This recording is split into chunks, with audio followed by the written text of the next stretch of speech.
El próximo lunes se va a realizar el AMLO Fest, un festejo de Andrés Manuel López Obrador y de sus seguidores por haber ganado la elección. Y uno de los temas que debemos seguir para ver cómo le ha ido realmente este gobierno, más allá de hablar de otros datos, hablar de realidades paralelas o de universos paralelos, yo creo que algo muy importante es ver cómo se han comportado los mercados, qué ha venido pasando en los mercados. Quizá en dos fases, mi querido Juan Musi. La primera sería de la parte de que gana la elección a que llega presidente y lo que ha ocurrido a lo largo de este año, querido Juan. ¿Cómo estás? Muy buenas noches. Mi querido David, qué gusto saludarte, como siempre. Muy bien. Encantado, como es costumbre, de colaborar contigo, mi querido David. Te diría, ¿cómo se ven los mercados en estas dos fases, Juan? La primera sería decir, a ver, ¿qué pasó con el ganador de el presidente electo y qué ha pasado con los mercados? Porque vamos a ver el próximo lunes vamos a escuchar una cantidad de afirmaciones, la mayoría de ellas muy equivocadas, sobre qué ha pasado con el tipo de cambio, qué ha pasado con la inflación, en general con todos los indicadores. Mira, yo te diría que desde el punto de vista de mercados, yo creo que ha habido una estabilidad relativa, pero honestamente no ha pasado nada bueno. Y cuando digo nada bueno, y voy a ser súper objetivo, mi querido David, remitiéndome a números. O sea, el rendimiento de la bolsa, si hablamos estrictamente a partir de la toma de posición a la fecha, es paupérrimo. Y si lo comparamos con el rendimiento de los índices de países emergentes y de países desarrollados, no se ve nada bien. El desempeño de nuestra moneda ha sido relativamente estable, pero también en comparación con sus pares, hablemos de monedas emergentes y también de monedas desarrolladas, tampoco se ve nada bien. Estamos, yo te diría que en materia de tipo de cambio, en el primer tercio de una tabla en donde ni somos de las más apreciadas ni somos de las más devaluadas, pero tampoco nos vemos nada bien. Y ahí te interrumpo en algo. Somos el país que tiene grado de inversión que paga la mayor tasa por su deuda. Las tasas en México son elevadísimas y eso debería hacer que fuéramos una de las monedas más apreciadas del mundo. Justo a eso iba. Tú ves, por ejemplo, la evolución en el mercado de bonos y de tasas, prácticamente todo el mundo, mercados desarrollados y mercados emergentes, en los últimos 6-7 meses por la contracción económica, por una menor perspectiva de crecimiento, también ahora por un escenario global que ve una aversión al riesgo, prácticamente todos los países han visto también una baja en sus tasas de interés. En Estados Unidos hace 6 meses los rendimientos superaban el 2.6% y están por debajo del 2%. El mundo desarrollado europeo, que veía tasas entre 0.4 hablando de Alemania y 1.3 hablando de Italia, España y Francia, hoy todos están abajo del 1%. Y México estaba en el 8 y hoy está en el 8.5 y en ocasiones estuvimos en 8.7 y no hay, por lo menos yo no veo, una perspectiva como en el resto del mundo ya empieza a haber de baja de tasas de interés. Yo veo que la inflación, aunque no ha sido mala, sigue estando ligeramente arriba del objetivo del Banco de México y es ahí donde también quiero ser objetivo. La inflación yo creo que puede converger con su objetivo y sería de los pocos indicadores que podríamos hablar que están bien y que eventualmente van a llegar a su meta.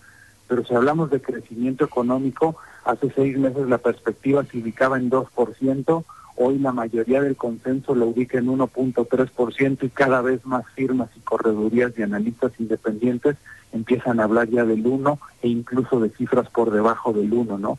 Y esta paradoja de tener un crecimiento muy bajo y una relativa estabilidad en las variables macroeconómicas, entiéndase tasas, inflación, tipo de cambio, pues realmente se ha mantenido por este hecho de que México paga un premio altísimo.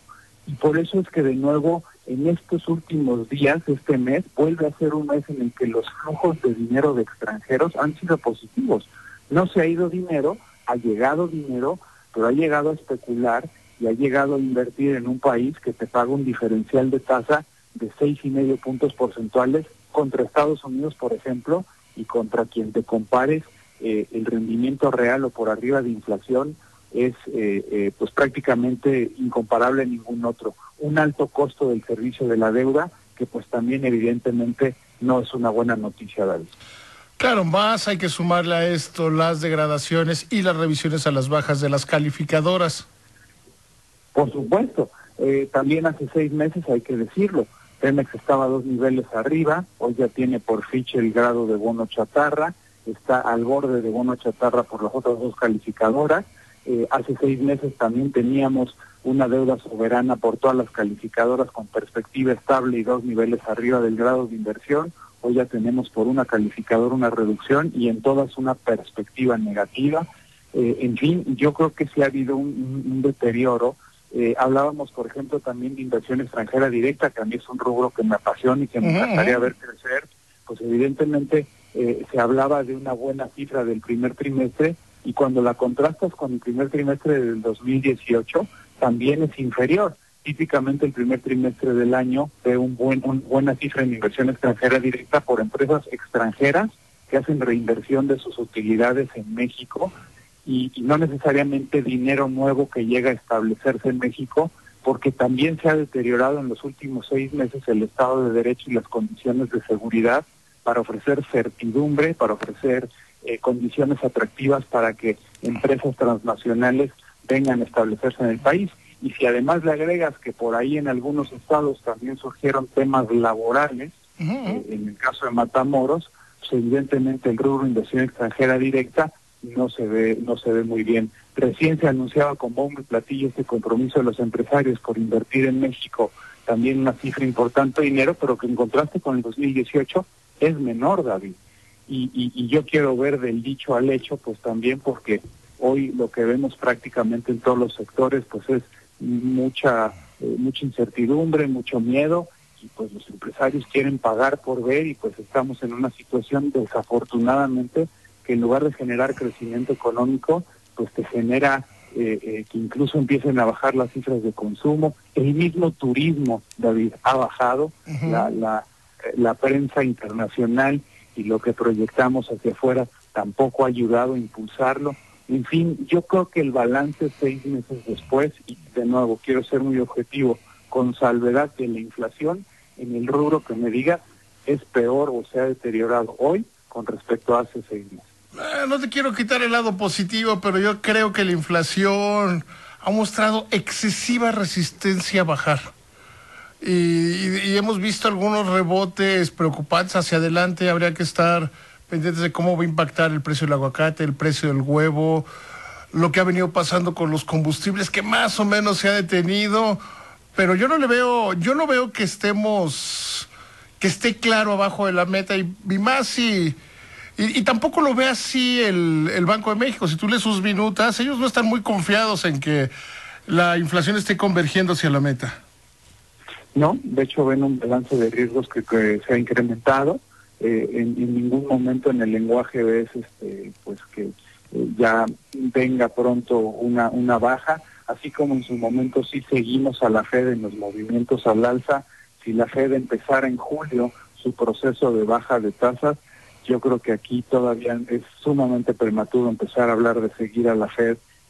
Creo que va a pasar todavía mucho tiempo más, primero por ese balance de riesgo y segundo porque el Banco de México también está cuidando mucho la variable tipo de cambio, que en el momento en el que ajustes un cuartito de puntos, ya no se diga 50 puntos base, podría dispararse el tipo de cambio de manera importante y eso eventualmente ser también inflacionario, ¿no? Entonces yo coincido contigo, salvo un miembro de la Junta, de hecho el que más reciente se incorporó, pues todos los demás todavía ven un balance de riesgos que se ha incrementado y pues que no están pensando en bajas pronto todavía. No, yo te diría que, si a mí me preguntas, yo no veo una baja en las tasas de interés en México en el resto del año, ¿eh?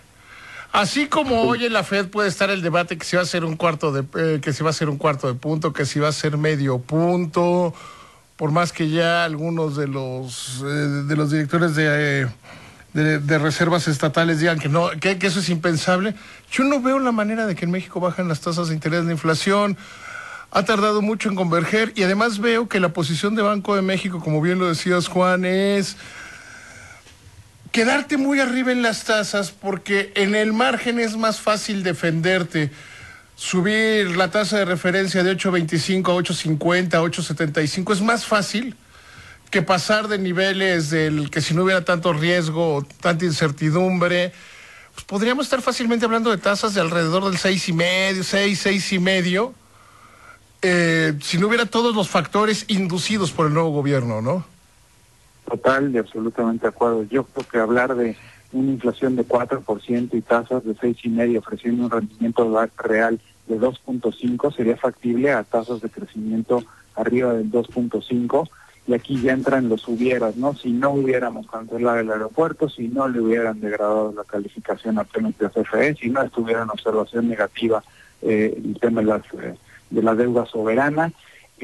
Yo creo y coincido contigo que este año difícilmente podemos pensar en bajar las tasas porque además nuestra economía, a diferencia de la norteamericana, sería muy poco. Es decir, creo que bajar la tasa, ganamos en un menor costo del servicio de la deuda, pero no hay un gane real como si ganan, por ejemplo, los norteamericanos en una economía sumamente apalancada en donde cada cuartito de punto es bien sensible para los hogares norteamericanos porque deben la casa, deben el coche, deben los contenidos de la casa. Y cuando vienen estos movimientos y estos ajustes de la Fed, realmente sí hay una percepción de mayor ingreso y gasto y consumo en los hogares norteamericanos.